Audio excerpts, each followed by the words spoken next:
স্বামীর নাম নিলে আগে যা হতো। মদন, তোমার ফোন এসেছে। হ্যাঁ, এ কি বৌমা?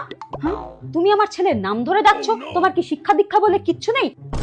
তুমি জানো না যে স্বামীর নাম ধরে ডাকতে নেই, এতে স্বামীর অকল্যাণ হয়? ভুল হয়ে গেছে মা, আমাকে ক্ষমা করে দিন। বাবা মা কি কিচ্ছু শিখিয়ে পাঠায়নি যে স্বামীর নাম ধরে ডাকতে নেই? একটা কাজ তো ঠিক করে করতে পারো না, এটুকু অন্তত মেনে চলো। আর কোনোদিন যেন এসব না শুনি। ঠিক আছে মা, আর কোনোদিনও করবো না এরকম।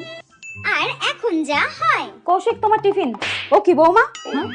তুমি আমার ছেলের নাম ধরে ডাকছো? তুমি জানো না যে স্বামীর নাম ধরে ডাকতে নেই? হ্যাঁ, ঠিক আছে মা, আমার ভুল হয়ে গেছে। আমি আর কোনোদিনও আপনার ছেলের নাম আমার মুখেও আনবো না। ঠিক আছে, আর কোনোদিনও দেখো না। ও কি, তুমি ওইভাবে কাকে ডাকছো কেন মা? আপনি তো এক্ষুনি বলেন আপনার ছেলের নাম যেন আমি মুখেও না আনি, তা আর কি বলে ডাকবো? ওই জন্য এরকম করেই ডাকছি। হ্যাঁ?